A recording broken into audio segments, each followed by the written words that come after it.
Hello student, स्वागत है आप सभी का हमारे यूट्यूब चैनल में।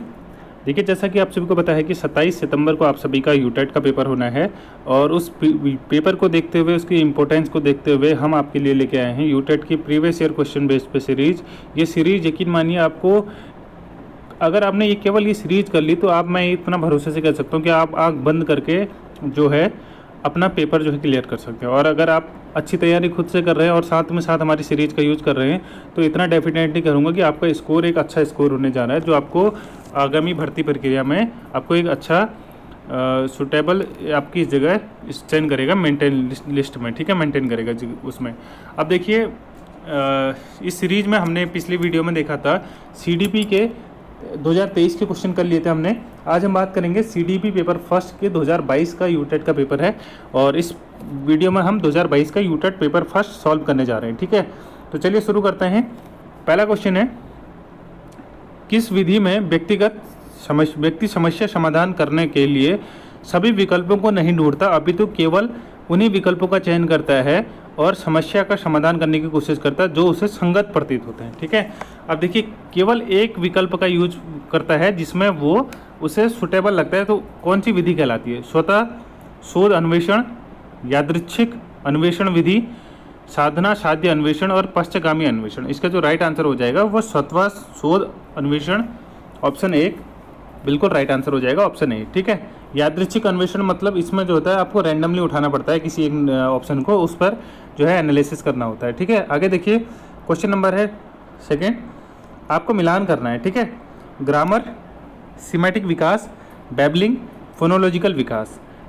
अब देखिए, इधर ऑप्शन में है पहचान योग्य भाषा बोलने की क्षमता, भाषा एक भाषा नियम निहित नियम। ठीक है, एक भाषा में निहित नियम, भाषा विकास की प्रारंभिक अवस्था और बोलने व लिखने की भाषा समझने की अवस्था, बोलने व लिखने की भाषा के लिए अर्थों को समझने की। ठीक है, अगर आप थोड़ा सा भी ध्यान देंगे तो ग्रामर क्या होता है? एक नॉलेज होता है जो भाषा के विकास के नियमों के संबंधित जो होता है। ठीक है, तो एक का बी आपका राइट आंसर हो जाएगा। ठीक है, अगर आपने केवल एक समझा तो आपका, देखिए अगर आप ऑप्शन में जाएंगे तो पहले का बी केवल बी में दिएगा, तो कहने का मतलब ये ठीक हो जाएगा। बाकी हम मिला लेते हैं। बैबलिंग होता है आपका भाषाई विकास में प्रारंभिक अवस्था, जब बच्चा बै इस तरीके से लैंग्वेज यूज़ करने लग जाता है, बोलना प्रारंभ करता है, तो उसको बैबलिंग कहते हैं। तो वो क्या होता है? भाषाई विकास की प्रथम अवस्था होती है। दूसरा सिमेटिक विकास होता है, जो भाषा विकास लिखने अथवा बोलने को समझना, उसको सिमेटिक विकास कहते हैं।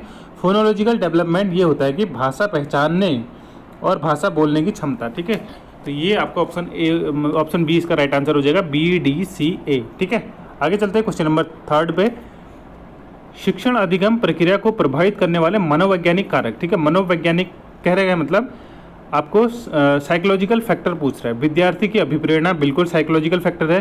सुंदर कक्षा रूम, ये साइकोलॉजिकल फैक्टर नहीं है, जबकि ये क्या है आपको इन्वायरमेंट के रिगार्डिंग जो है सोशल फैक्टर है। रुचि और विद्यार्थियों की अभिक्षमता, ये भी आपका मेंटल फैक्टर है, बिल्कुल साइकोलॉजिकल फैक्टर। और विद्यालय की आधारभूत संरचना, ये भी आपका फिजिकल वो है। तो कहने का मतलब क्या है? पहला और तीसरा आपका ठीक हो जाएगा। पहला तीसरा आपका ऑप्शन सी में है, ऑप्शन सी बिल्कुल राइट आंसर है। आगे चलिए, क्वेश्चन नंबर फोर्थ में, विशेष आवश्यकता वाले बच्चों के लिए शिक्षण अधिगम सामग्री कैसी होनी चाहिए? रंग बिरंगी, बहुसंवेदी, आकार में बड़ी और आकर्षक। देखिए, आपको पता नहीं है ना कि बच्चे किस तरीके के विशेष आवश्यकता वाले हैं, तो उसके लिए आपको क्या करना पड़ेगा? ऐसे जो वस्तुएं यूज करनी पड़ेंगी जो बहुसंवेदी है। ठीक है, मल्टी सेंसरी कहा जाता है, तो ऑप्शन बी राइट आंसर हो जाएगा आपका।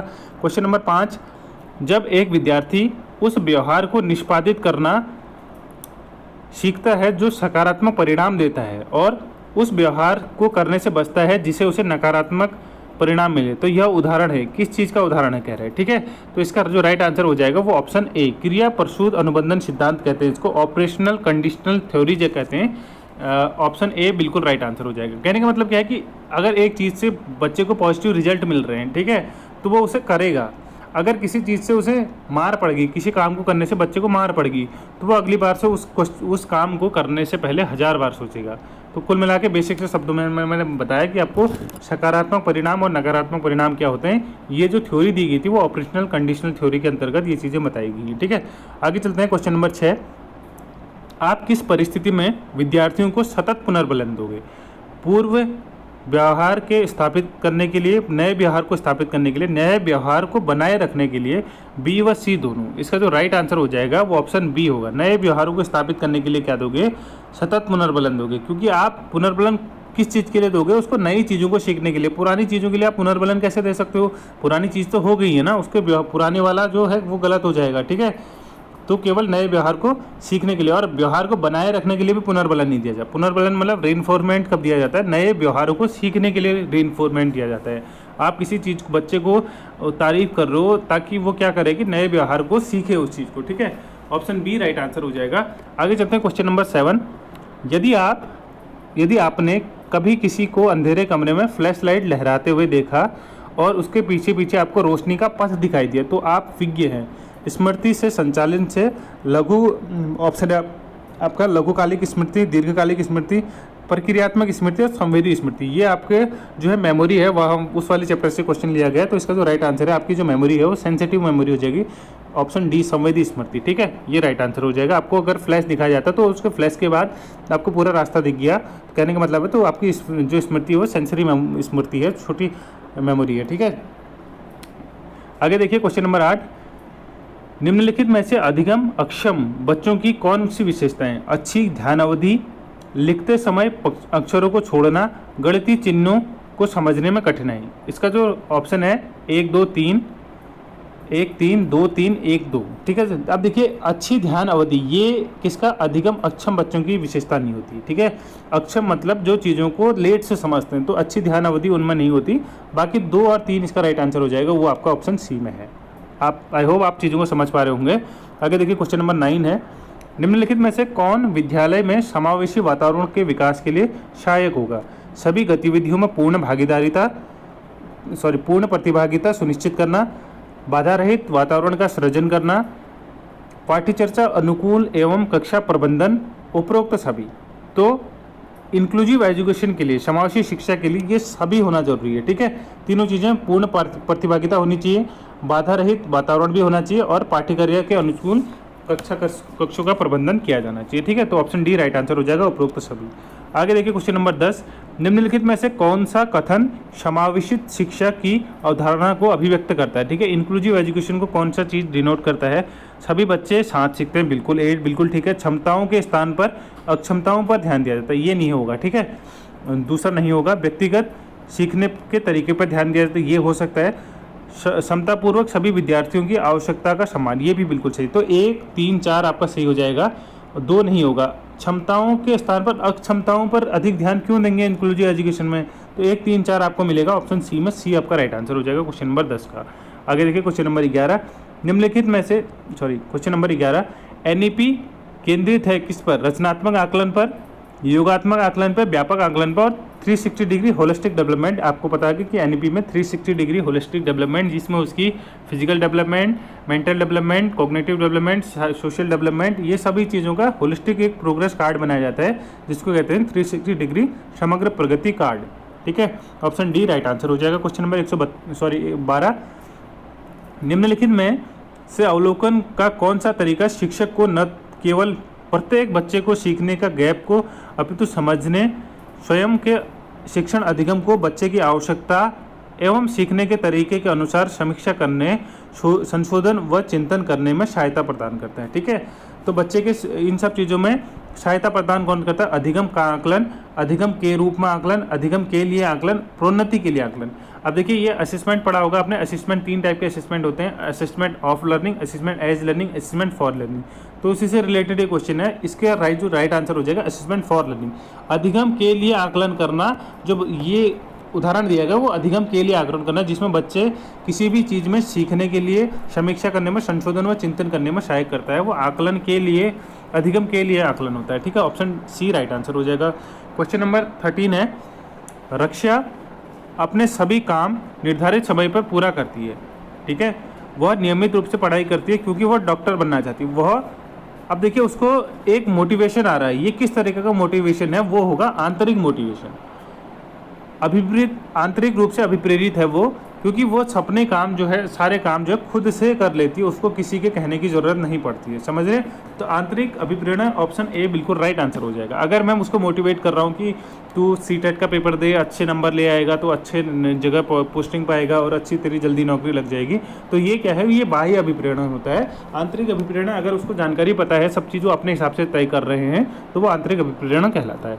आगे देखिए क्वेश्चन नंबर 14 है, कोई विद्यार्थी विद्यालय में कितना अभिप्रेरित है, यह जानने के लिए आप किस तकनीक का सरलता से उपयोग करेंगे? अवलोकन, प्रक्षेपण, प्रश्नावली और व्यक्तिवृत्त विधि। ठीक है, तो 4 विधियाँ हैं। इसका जो सबसे पॉजिटिव और सबसे मेन टेक्निक होगी वो अवलोकन विधि, ऑब्जर्वेशन मेथड होगी। आप बच्चे को ऑब्जर्व करोगे कि वो विद्यालय में कितना, कैसे, किन किन चीज़ों में पार्टिसिपेट कर रहा है और क्या वो उस तरीके के विद्यालय में ऐसा मोटिवेशनल उसको रुकने के लिए जो उसको प्रेरित कर रहा है, वो उसको ऑब्जर्वेशन से ही पता चलेगा, बच्चे को ऑब्जर्व करके। ठीक है, ऑप्शन ए बिल्कुल राइट आंसर हो जाएगा इसका।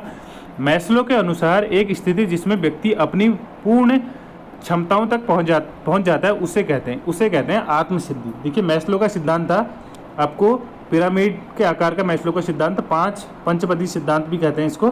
5 इसमें स्टेजेस होते हैं। पहले इसमें किसी भी इंसान की फिजिकल जो नीड्स होती हैं उसको लेके वो बात करता है, दूसरे में सेफ्टी को लेके बात करता है, तीसरे में फैमिली वगैरह को लेके बात करता है, और जो लास्ट इसका वो रहता है 5वां, वो आत्मसिद्धि होती है। ठीक है, आत्मसिद्धि। चौथा होता है आत्मसम्मान।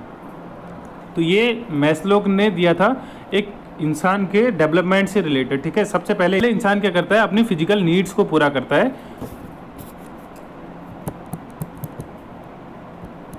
ऑप्शन बी इसका राइट आंसर हो जाएगा। ठीक है, आगे देखिए क्वेश्चन नंबर 16 है, यदि किसी बच्चे में प्रशिक्षण के बाद किसी ज्ञान या कौशल को प्राप्त करने की क्षमता है तो वह यह दर्शाता है बुद्धि को, अभिक्षमता को, रुचि को, अभिवृत्ति को, तो ये उसका एप्टीट्यूड कहलाएगा। ठीक है, क्षमता कहलाएगी। ऑप्शन बी इसका राइट आंसर हो जाएगा। किसी आपने बच्चे को ज्ञान दिया, उसके आधार पर वो उस चीज़ को सीख लेता है, कौशल को अर्जन कर लेता है, ये उसका एप्टीट्यूड, उसे कैच करने की जो कैपेसिटी है उसको दर्शाता है। ऑप्शन बी राइट आंसर हो जाएगा। आगे चलिए क्वेश्चन नंबर 17, संवेग के विकास को परिपक्वता तथा अधिगम दोनों ही प्रभावित करते हैं, ये कथन है। दूसरा कथन है, ये दोनों प्रक्रियाएं एक दूसरे पर निर्भर करती है, बिल्कुल सही कथन है। ठीक है, तो क्या कह रहा है ऑप्शन ए, तो ये दोनों कथन ठीक है। ऑप्शन डी इसका राइट आंसर हो जाएगा, 17 का सी, दोनों कथन सत्य है, असत्य नहीं है, सत्य है। ऑप्शन सी राइट आंसर हो जाएगा। ठीक है, आगे देखिए क्वेश्चन नंबर 18, निम्नलिखित में से कौन सा प्रश्न बच्चों की अवधारणात्मकता समझ के परीक्षण हेतु सबसे उपयुक्त है? भारत की राजधानी क्या है? 9 ग्रहों के नाम बताइए। रेगिस्तान में पौधे में कांटे क्यों होते हैं? और राष्ट्रपिता किसे कहा जाता है? तो सबसे ज़्यादा बच्चे को समझने के लिए, उसके कॉन्सेप्ट को समझने के लिए ऑप्शन सी सही रहेगा कि इस तरीके के क्वेश्चन की रेगिस्तान में पौधे में कांटे क्यों पाए जाते हैं। अब ये बाकी जो 3 जो क्वेश्चन है ये रटी रटाई क्वेश्चन है। ठीक है, इनको याद ही करना पड़ेगा, ये रोट लर्निंग पे आधारित है। ऑप्शन सी क्या है कि क्रिटिकल थिंकिंग पर आधारित है, जो कि रेगिस्तान में पौधों में कांटे क्यों होते हैं। ठीक है, ऑप्शन सी राइट आंसर हो जाएगा इसका। आगे चलिए क्वेश्चन नंबर 19, निम्नलिखित में से आप बच्चे की सृजनात्मकता को, आप किसे बच्चे की सृजनात्मकता कहेंगे? पहला है जो नए विचार प्रस्तुत करता है, जो नई वस्तुएं प्रस्तुत करता है, जो अपने कार्य को नवीनता और मौलिकता के साथ प्रदर्शित करता है, और अगला है उपरोक्त सभी। इसका जो राइट आंसर हो जाएगा उपरोक्त सभी। सभी आपका क्वेश्चन नंबर 19 था हमारा, हाँ ये रहा। तो उपरोक्त सभी आपका राइट आंसर हो जाएगा। जो सारी चीज़ें ये क्रिटिकल थिंकिंग के अंतर्गत ही आती हैं। ठीक है, आगे देखिए क्वेश्चन नंबर 20 आपका, 6 से 8 वय वर्ग के बच्चों के विकासात्मक कार्य हैं। 2 शब्द, बोलना सीखना, सरल खेलों के शारीरिक कौशल सीखना, बिल्कुल शारीरिक कौशल होगा, और पढ़ने, गढ़ने करने और लिखने के मूलभूत कौशल का विकास करना, बिल्कुल ये भी सही होगा। लेकिन पहला वाला नहीं होगा, केवल 2 शब्द, वो भी 6 से 8 साल का बच्चा। 2 शब्द तो आपको 2 साल से ऊपर के बच्चे भी बोलने लग जाते हैं। ठीक है, तो ऑप्शन ए नहीं होगा, 2 और 3 होंगे इसमें, 2 और 3 मिलेंगे आपको ऑप्शन सी में, तो ऑप्शन सी राइट आंसर हो जाएगा आपका। आगे चलिए क्वेश्चन नंबर 21, रीना एक प्रतिभावान छात्रा है। बुद्धि परीक्षण के आधार पर उसे मेधावी कहा जा सकता है, किंतु वह सदैव महसूस करती है कि उसकी कक्षा नीरस है। एक शिक्षक के रूप में आप रीना को कैसे सहायता कर सकते हैं? उसे सामान्य शिक्षण विधि द्वारा पढ़ाकर उच्च स्तरीय कौशल विकास हेतु रोचक शिक्षण विधि का प्रयोग करके उसे कक्षा का मॉनिटर बनाकर उसे अधिक गृह कार्य देगा। इसका जो राइट आंसर हो जाएगा ऑप्शन बी होगा। अब रीना क्लास में चीज़ों को जल्दी ऑब्जर्व कर लेती है, जल्दी सीख लेती है, तो उसे क्या लगता है कि क्लास की जो बाकी क्लास है वो बोरिंग हो रही है। तो ऐसे में आपको क्या करनी है, अपनी टेक्निक्स बढ़ानी पड़ेंगी और क्लास को रोचक बनाना पड़ेगा। ठीक है, वो नए नए एग्जाम्पल्स के साथ उसको एक्साइटमेंट लानी पड़ेगी क्लास में, तब जाके रीना इन्वॉल्व हो पाएगी। उसके लिए ऑप्शन सी जो है इसका, sorry option B right answer हो जाएगा, उच्च स्तरीय कक्षा कौशल विकास और रोचक शिक्षण विधि का प्रयोग करके। आगे देखिए क्वेश्चन नंबर 22 है, विद्यार्थियों की में टीम भावना के विकास के लिए निम्नलिखित में से कौन सा प्रकार का वातावरण सहायक होगा? प्रतिस्पर्धात्मक, सहयोगात्मक, व्यक्तिपरक और अनुशासित। इसका जो राइट आंसर हो जाएगा वो सहयोगात्मक होगा। टीम स्पिरिट बढ़ानी है आपको तो कोऑपरेट करना आना पड़ेगा। ठीक है, कोऑपरेटिव जो है काम जो है बच्चों में टीम स्पिरिट की भावनाएं को बढ़ाएगा। आगे देखिए क्वेश्चन नंबर 23, कक्षा शिक्षण के दौरान निम्नलिखित में से कौन सी चीज़ सुनिश्चित की जानी चाहिए कक्षा शिक्षण के दौरान?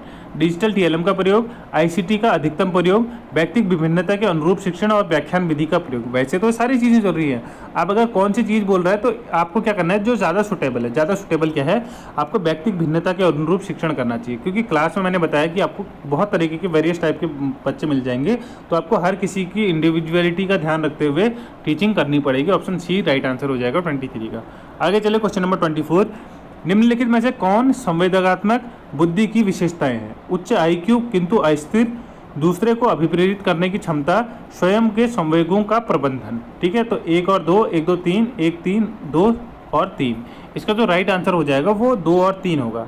अब देखिए संवेगात्मक बुद्धि की विशेषताएं क्या है कह रहे हैं। ठीक है, लेकिन पहला जो ऑप्शन है उच्च आईक्यू, तो उसका उच्च है किंतु अस्थिर है। अस्थिर का मतलब वो अनस्टेबल है, तो ये चीज़ उसका एक्सप्लेन नहीं करती है, पहला नहीं होगा। बाकी 2 और 3 कहने का मतलब ऑप्शन डी इसका राइट आंसर हो जाएगा। ठीक है, उच्च आईक्यू है परंतु बच्चा जो है अनस्टेबल है, तो ऐसी स्थिति में उसको सामान्य संवेगात्मक बुद्धि की विशेषताएं नहीं मानी जाएगी, उसको ऑप्शन डी राइट आंसर हो जाएगा। क्वेश्चन नंबर 25, पियाजे के अनुसार बच्चे विश्व के विषय में बढ़ते ज्ञान का निर्माण निम्न 2 प्रक्रियाओं से करते हैं। देखिए पियाजे की जो थ्योरी थी उसमें उसने बच्चे को 4 स्टेजेस में बांटा था, और उसमें जो 4 स्टेजों में सीखने की जो तरीके थे उसने कहा था बच्चा सबसे पहले एसिमुलेशन करता है, उसके बाद उसका एकोमोडेशन करता है। पहले बच्चा आत्म सत्याकरण करता है। ठीक है, पहले चीज़ों को समझता है, उसको चीज़ों को सोचता है, समझता है, खुद से उसके बारे में सत्य को स्वीकार करता है, उसके बाद उस चीज़ का अनुकूलन करता है। तो एसोमिलेशन एंड अकोमोडेशन आपका ऑप्शन ए बिल्कुल राइट आंसर हो जाएगा 25 का। आगे चलिए क्वेश्चन नंबर 26, छोटे बच्चों में स्वयं के दृष्टिकोण को दूसरों से भिन्न करने में असमर्थता को क्या कहा जा सकता है? संरक्षण, अहम भाव, स्थिति चिंतन, वस्तु स्थायित्व। तो इसका जो राइट आंसर हो जाएगा वो ऑप्शन बी हो जाएगा, अहम भाव। इसका मतलब ईगोइस्टिज्म कहा जाता है जिसको, बच्चा क्या करता है ऐसी स्थिति में खुद को अहम के भाव से देखता है। बच्चा ये सोचता है कि I am the right, I am the only right. समझ रहे हैं मेरी बात को? तो बच्चा ऐसी स्थिति में क्या समझता है, I am the only right. तो कहने का मतलब है अहम भाव की स्थिति उत्पन्न होती है, ऑप्शन बी राइट आंसर हो जाएगा। आगे चलिए क्वेश्चन नंबर 27, कोलबर्ग के सिद्धांत के परस्पर स्तर पर नैतिकता को जाता जाता है समाज के नियम कानून के आधार पर, इसके परिणाम के आधार पर, अमूर्त सिद्धांतों और मूल्यों के आधार पर, इनमें से कोई नहीं। देखिए कोलबर्ग ने जो नैतिकता का सिद्धांत दिया था पारंपरिक, जिसमें 3 स्टेजेस थी। ठीक है, तो उस स्टेजेस में, उस सिद्धांत में क्या कहा गया था कि जो सिद्धांत था वो आधारित था समाज के नियम और कानून पर। आपने देखा होगा, अगर आपने कोलबर्ग की नैतिक थ्योरी पढ़ी होगी तो उसमें वो बताता है कि गुड और बैड क्या है, good boy girl, good boy bad boy की परिभाषा क्या है। तो ये सारी जो परिभाषाएं बताता है वो किसके आधार पर बताता है, समाज के रूल एंड रेगुलेशन के आधार पर बताता है, तो समाज के नियम कानून के आधार पर बताता है। तो इसलिए हमारा ए राइट आंसर हो जाएगा। आगे चलिए क्वेश्चन नंबर 28, बहुत प्रकार की बुद्धियाँ होती हैं। ठीक है, बहुत प्रकार की बुद्धियाँ होती हैं, जैसे शाब्दिक, गणितीय, शारीरिक, गत्यात्मक आदि। इस अवधारणा को किसने दिया था? ये अवधारणा किसने दी थी? बीने ने, गार्डनर ने, स्टर्नबर्ग ने और बैचलर ने। इसका जो राइट आंसर हो जाएगा वो गार्डनर इसका राइट आंसर है। गार्डनर ने ये दिया था कि जो बुद्धि होती है, इंटेलिजेंस होती है, वो बहुत प्रकार की होती है, ऑप्शन बी राइट आंसर हो जाएगा। Question number 29 second last question है, ऐसे शील गुण जो अत्यधिक आनुवंशिक होते हैं और पर्यावरणीय कारणों से दृढ़तापूर्वक प्रभावित किया जा सकता है। ठीक है, ऐसे गुण जो आनुवांशिक होते हैं लेकिन उन्हें पर्यावरणीय कारणों से दृढ़तापूर्वक प्रभावित किया जा सकता है। ठीक है, ऐसे गुण जो हेरिडेटिक होते हैं और उसको इन्वायरमेंट से भी इफेक्ट किया जा सकता है। कथन है लंबाई अत्यधिक अनुवांशिक होती है, किंतु पोषण और अन्य कारणों के परिणाम स्वरूप बहुत से देशों में औसत लंबाई बढ़ी है। दोनों स्टेटमेंट ठीक है। डेवलपमेंट के लिए हेरिडिटी और इन्वायरमेंट का होना बहुत ज़्यादा जरूरी है, और लंबाई जो है हेरिडिटी पर डिपेंड करती है, लेकिन खान पान और पोषण से उसको बढ़ाया जा सकता है। तो कहने का मतलब है कथन भी सत्य है और व्याख्या करता है उसकी व्याख्या की जाती है। ठीक है, कथन सत्य है और उसकी व्याख्या भी सत्य है। ऑप्शन ए राइट आंसर हो जाएगा इसका। आखिरी क्वेश्चन है इस वीडियो का, देखिए, जितना अधिक सूचना के प्रसंस्करण के विस्तार हेतु प्रयास किए जाएंगे उतनी ही सरलता के बाद में सूचना को याद किया जाएगा। अगला है जब कोई नई सूचना हमें प्राप्त होती है उस समय पर प्रसंस्करण का स्तर जितना गहरा होता है तो सूचना दीर्घकालिक स्मृति में प्रवेश करने के लिए संभावना उतनी ही अधिक बढ़ जाती है। कथन केवल एक सही है, दो सही है, ना एक है ना दो है, और दोनों सही है। इसका जो राइट आंसर हो जाएगा दोनों सही है। ये कह रहा है किसी न्यूज़ के बारे में बात कर रहा है। अगर आप न्यूज़ को जितनी जल्दी उसको पब्लिश करोगे तो उस सूचना को उतनी जल्दी याद किया जाएगा। अगला है कि उसके लिए जो प्रसंस्करण जो है नई सूचना के साथ जितना गहरा होगा उसका प्रभाव, तो जिस तरीके से उसको वे ऑफ प्रेजेंट होगा उसका, तो उतने लंबे समय तक याद रखा जाएगा वो दिमाग में। तो दोनों ही ऑप्शन ठीक हैं। ऑप्शन डी इसका राइट आंसर हो जाएगा। दोनों कथन ए और बी ठीक है। तो ये थे यूटेट 2022 पेपर फर्स्ट के 30 क्वेश्चन। आई होप आपको ये वीडियो सीरीज पसंद आ रही है, तो वीडियो को लाइक ज़रूर करिएगा। अपने सुझाव कमेंट बॉक्स में ज़रूर दीजिए। मैं देख रहा हूँ कि वीडियो को अगर आप इस तक पहुँच गए हैं कि आपने इस वीडियो को लास्ट तक देखा हो, तो अपना फीडबैक ज़रूर देना ना भूलिए, क्योंकि फीडबैक नहीं दोगे तो हमारा मोटिवेशन कैसे काम करेगा। ठीक है, अगर आपको वीडियो पसंद आए तो चैनल को सब्सक्राइब करना ना भूलिएगा। Thanks for watching. मिलते हैं नेक्स्ट वीडियो में, तब तक के लिए बाय।